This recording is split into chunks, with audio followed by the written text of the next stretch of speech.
Well, good morning, you guys. Good morning, and welcome back to the EQ Skills Clinic. Now, Facebook has been having a lot of issues this week, so give me a moment here because I need to make sure that I am actually live inside the group.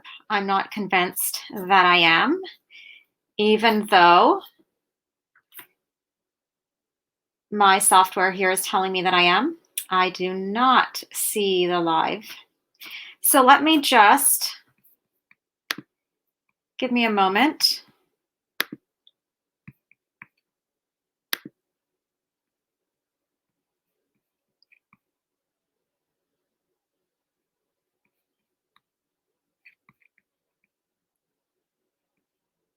All right, maybe I am live. Welcome, guys. That was a very messy start here. Okay, let me check now. Oh, there we go. We are in fact live. All right, I needed to press one more button. So I'm going to start all of that all over again, as if I didn't have a complete tech blunder. Good morning. Welcome back to the EQ Skills Clinic. I had started out with a whole preamble about Facebook and tech issues and all the things. And I needed to hit one more button in order to go live. And surprisingly, I actually figured it out, which is very unlike me when it comes to tech. So at any rate, welcome back, my friends. I'm so glad that you are joining us, whether you're joining live or you're catching the replay. I want to thank you for sharing this time with me. This is the EQ Skills Clinic.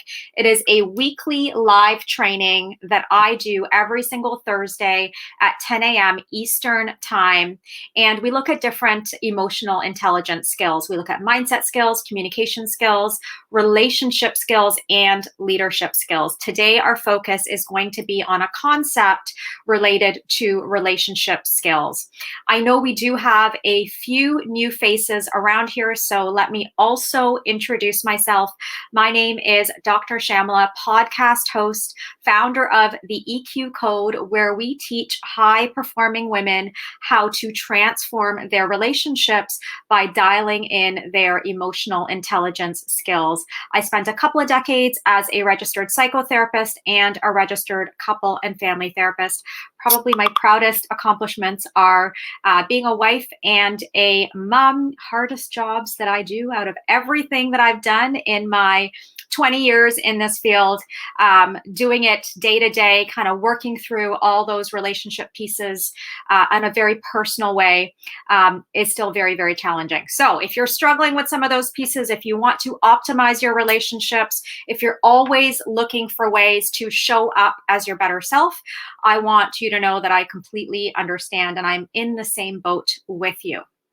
So if you are joining me on the replay, I would love it if you could let us know. You can give us a hashtag replay so that we know you are joining us later on. I know many of you catch it in the evening. And if you are joining live, drop an emoji, give me a wave, say a hello. I would love to know.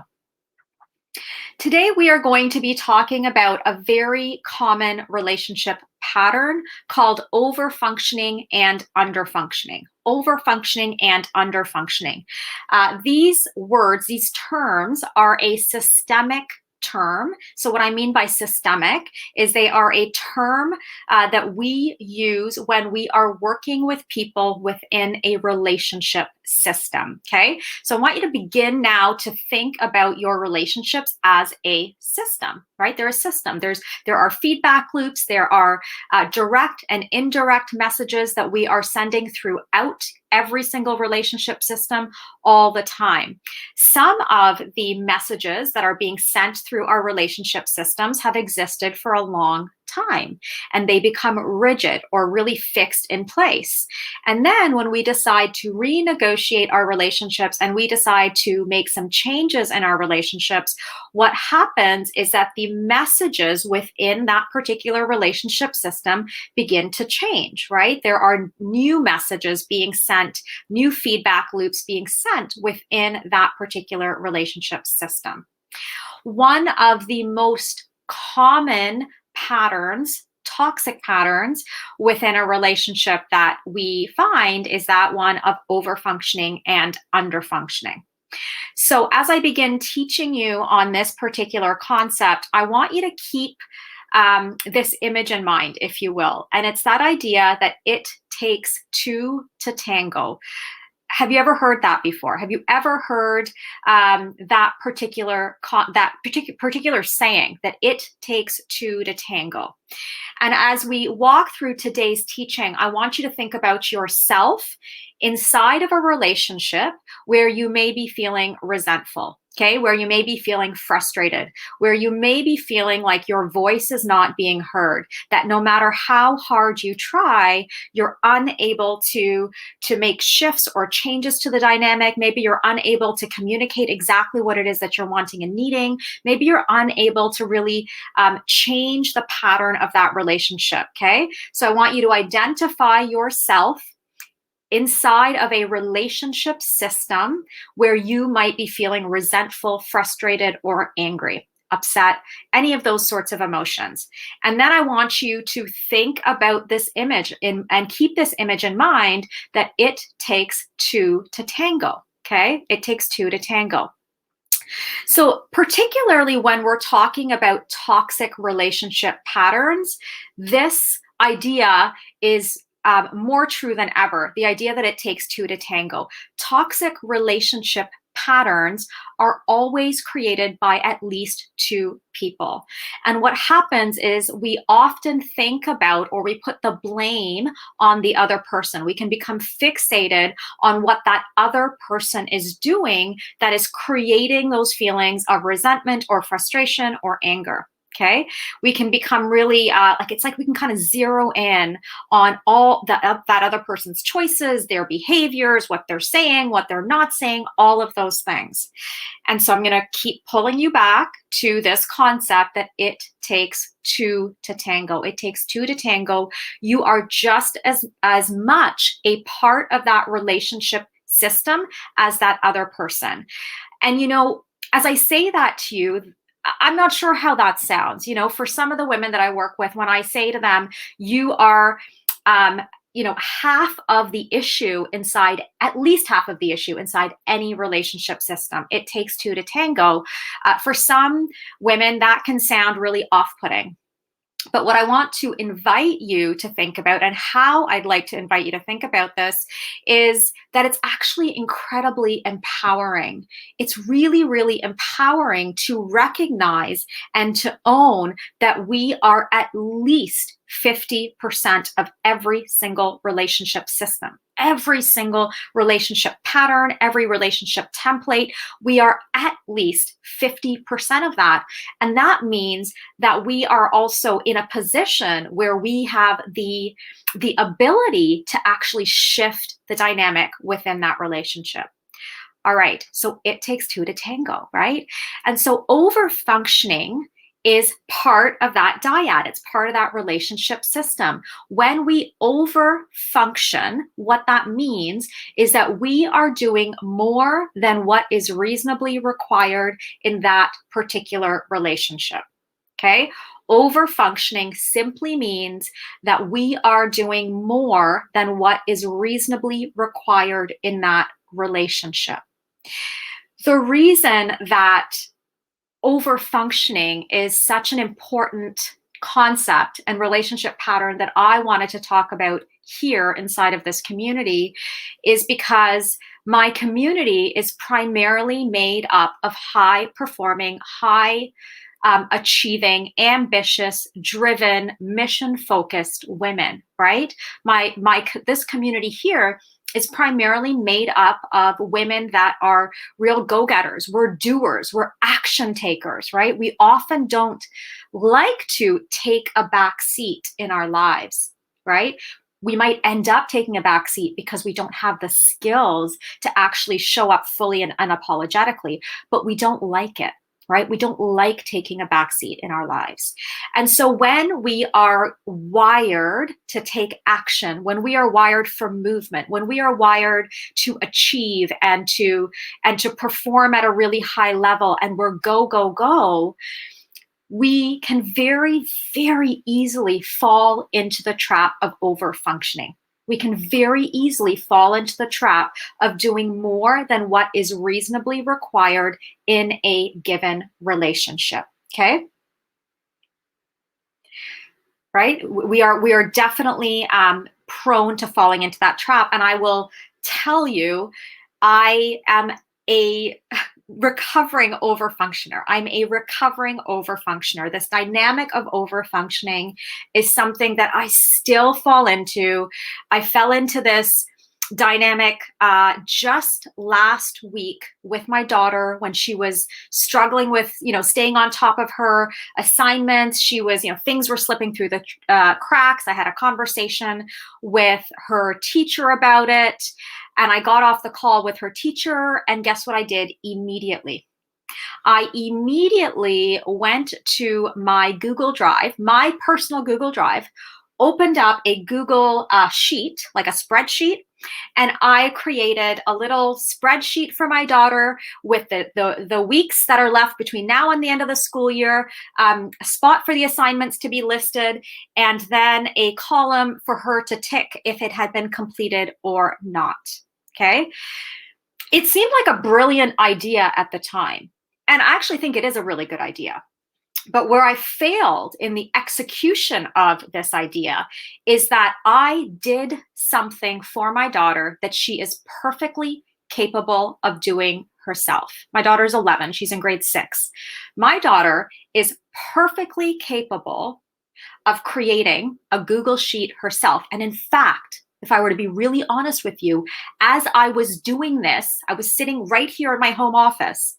As I was doing this, creating the Google Sheet, she was right here over my shoulder going, "Mom, I can do that. Mom, I can do it. Let me do it. Let me do it. I love using Google Sheets." And I refused. I just kept going. Like I was like like a train on a mission. Like I just kept going. I was like, no, I'm going to, create it with the pretty colors, and I'm going to highlight this, and I'm going to bold that, and I'm going to do the check boxes, and I'm going to do all the things. I was overfunctioning. I was overfunctioning in that moment.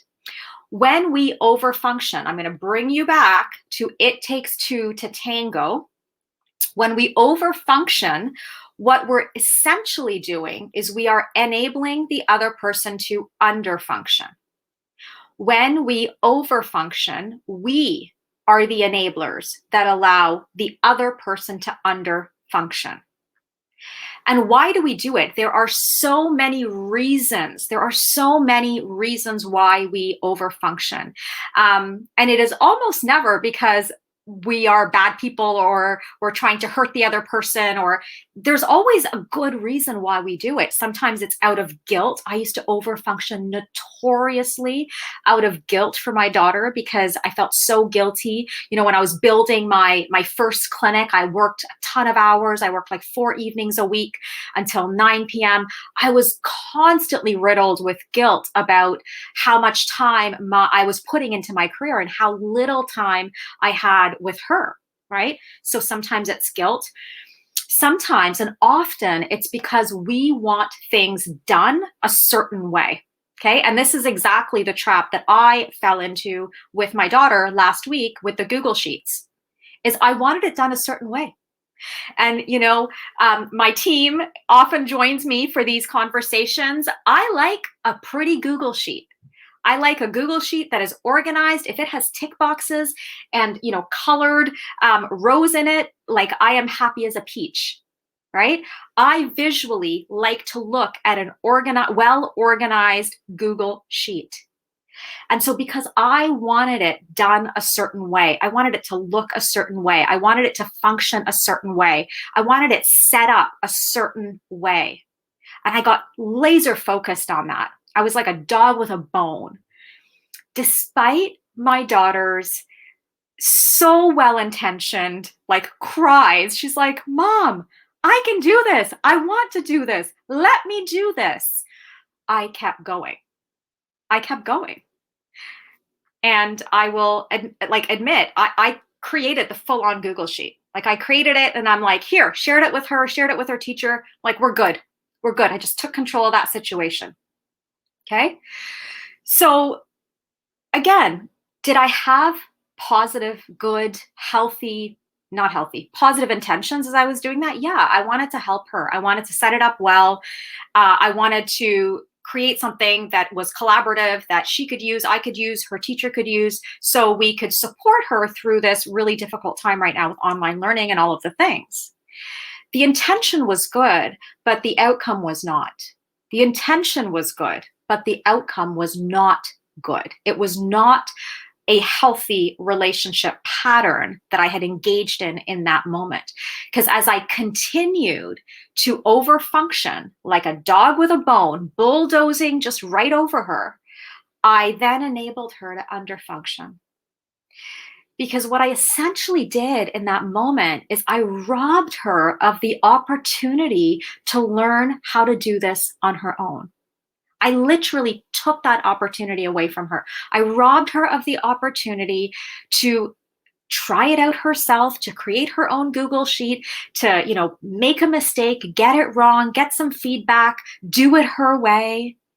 But I robbed her of a critical life skill, right? Essentially, you know, it wasn't so much about the missed homework. It wasn't so much about her being in grade 6. It's not about the Google sheet or whatever system we choose to use to stay organized. It was about me robbing her of a critical life skill. And there are tons of examples that you can probably think of, that I can certainly think of things that we do, choices that we make, and when we overfunction, where we are actually enabling others to underfunction, folding your child's laundry, right? Always doing the dishes, never asking for help, creating a Google sheet when your child is perfectly capable of doing that, him or herself. Okay. So when we overfunction, we enable others to underfunction. That's the key that I really want you to remember. How do you know if you're overfunctioning? How do you know? Overfunctioning happens in adult relationship systems. It also happens a lot in the parent-child relationship system.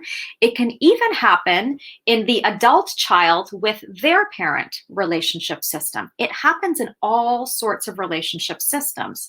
And the way that you can tell, one of the ways that you can tell if you are overfunctioning is to ask yourself, am I doing something for this person that they are capable of doing themselves? Am I doing something for this person that they are perfectly capable of doing themselves, right? Another question you could ask yourself is the one that I often ask myself with my daughter, and you can see that I still fall into this trap. So it does take that intentional effort, is by me doing this particular task for my daughter, am I robbing her of the opportunity to learn a skill? And here's the thing, when we decide that we're going to stop overfunctioning and we're going to allow others to step up to the plate and actually take over the tasks that they're probably perfectly capable of executing themselves, it means that it might take longer. It would have definitely taken my daughter longer to create that Google sheet. It means that it won't be done the way that we want it done. It's going to mean that we have to let go of control ultimately. So you can probably see where these common threads are for us as high performing women. You can hear that, our tendency to overfunction is often connected to our tendency to require and need a high level of control, because that's how we have gotten to wherever we're at in our life, right? Is we've taken control, we've taken charge, we've taken life into our own hands, right? That's how we've executed on our goals. And so the tendency to overfunction is really tied to that need for control. It can also be tied to perfectionism, which is another mindset trap that we talk about a lot inside this particular group and this particular community, because we know the research shows, the evidence shows that high performing, ambitious, driven women struggle with perfectionism. We struggle with perfectionism. And perfectionism exists on a continuum. So there's lots of tie-ins between the different concepts that we talk about here, and I want you to really begin to see how they work systemically together. Perfectionism is a mindset trap that ties into overfunctioning, which is a relationship trap.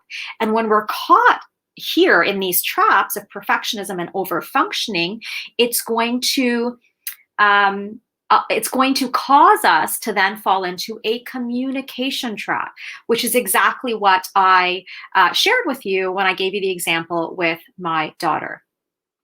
So now that you have an understanding of overfunctioning, underfunctioning, how we are truly the enablers in this equation, and how this dynamic is a relationship systems dynamic, I want to share with you a way, and this is a way that I use with my private clients to begin to reverse this dynamic, to begin to shift this dynamic, right? So, underfunctioning, as I said, means that the other person is doing less than what is reasonably required in that particular relationship system. And the reality is, the more that you overfunction, that the more the other person will underfunction. The overfunctioner is the one that drives this relationship system and dynamic. The overfunctioner is the driver of this dynamic. It's not the underfunctioner. And we always think it is. We have a tendency to blame the underfunctioner, but it really is the overfunctioner that drives this particular dynamic. So I'm going to give you 3 steps that will allow you to flip the script on this particular template. Okay. And if you're listening, if you're watching the replay, whatever it is, this is an opportunity for you to grab something to write with, so you can actually, I want you to take action on this one. This particular teaching is one that you can take action on immediately. It's a very, very simple exercise. It'll take you some time to execute and to practice, but getting started is really simple. The first thing that you're going to do is you are going to, and you don't have to do this right now, I want you to take this action though at some point, is you're going to make a list of all of the things that you are doing that contribute to the over functioning. You are going to make a list of everything. And friends, I want you to know something.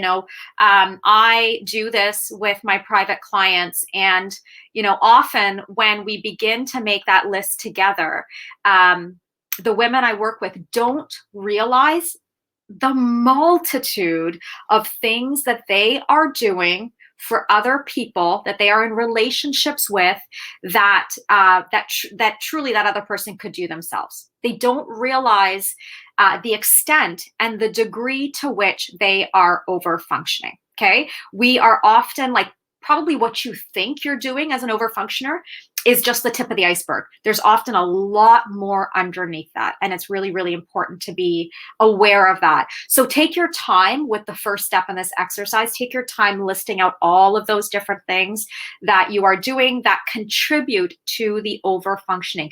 And they can be, like I said, I gave you some examples: folding your child's laundry, waking your child up in the morning, reminding your child a million times to brush their teeth. Like, there's lots and lots of things that we're probably doing that's over functioning, and that robs that other person of learning that life skill. The second thing you're going to do, once you've made that big long list, and when I say long list, when I do this exercise with my clients, we might have 2 like full pages, 3 full pages of things that they are doing that contribute to that over functioning dynamic. The second thing you're going to do then is you are going to choose the simplest, the easiest, the smallest task on that list. You're going to choose the simplest item on that list. Okay, the thing that is like easy peasy lemon squeezy,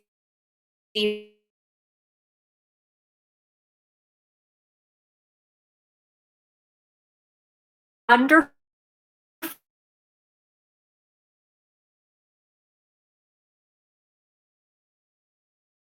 how to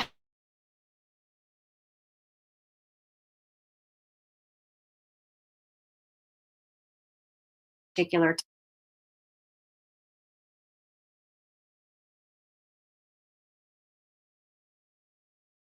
taking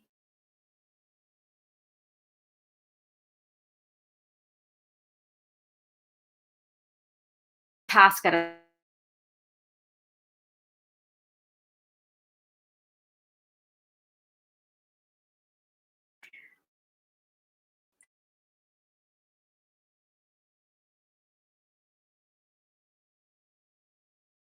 be able to,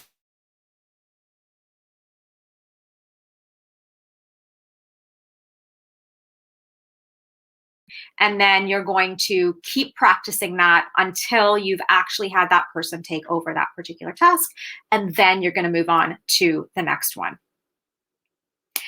All right, my friends, I hope that was helpful. I hope that you will take action on that. Before I wrap up today, I want to answer a few questions that we have received about the shift that we are making to the EQ code, to the coaching practice on May 15th. So if you haven't heard yet, we have made a decision as a business to move from offering our services in a Canadian rate. We've always offered in a Canadian rate. We're going to move to shifting to offering our services in a US rate as of May 15th. There's a post somewhere inside this Facebook group that details how we came to that decision. There were two pieces to it. One was logistical. Almost all 90% of the business expenses associated with delivering the EQ code comes to us in US dollars. And the second piece of that is that we are having more and more of a global reach, and we want to have more and more of a global reach. We really want to be able to offer this level of training, this level of emotional intelligence skills specifically for high-performing women, because there is a very nuanced way that we need to think about emotional intelligence when we are operating at such a high level. We want to be able to offer this service on a global level. So that's how we made that decision. Several of you during our last boot camp expressed an interest in joining us inside the EQ code at some point, and you may not have taken action at that time. And so if you have still been thinking about it, if you are still considering joining us, if the more you engage with us and you watch the teachings and you read the content, if you continue to feel pulled to doing this work in a deeper way, now is absolutely the time to join us. So we move from Canadian rates to US rates May 15th. We've already had some of the women inside the EQ code renew their membership just to make sure that they are getting access to this level of support at the lowest rate it will ever be available. This is literally the lowest rate it's ever going to be. Once we switch to US dollars on May 15th, it will remain, the offer will remain in US dollars. So, which is about a 30% savings at this point, given the exchange rate. So if you are in any way thinking about it, if you have considered joining us, reach out to a member of my team. Krista is here today. She's going to put in a booking link. If you want to just get on a call with me and chat it through, if you've got some questions, if you're not sure, like, is this the right time? Is this the right program? Remind me again what's included. If any of it, if any of that is, if you're still thinking about any of that, I want you to throw it. I want you to access the booking link. Krista's going to put it into the comments here. You can also reach out directly to Krista. You're welcome to reach out directly to me through Facebook direct messages, and we can jump on a call. We have about 2 weeks before we increase our rates. So, don't hesitate, check out the booking link. You can book a call with me. You can chat with a member of my team. And if you're, on the fence at all, now definitely is the time to join. So again, the EQ code program is $1,100 per month. It is a 6-month program. If you pay in full, we always provide a discount on that, and you can save over $1,000 when you do pay in full. So there are options here for you. And if you want to talk any of those through, just reach out to a member of the team. All right, my friends, I'm sorry for the funny tech issues that happened today. There was freezing, there was this, there was that, but it was so awesome to connect with you. Leave your comments, your questions, anything in the comment box. We always go through all of your questions. We love it when you engage with the content, and I will see you next week. Have a great day, guys.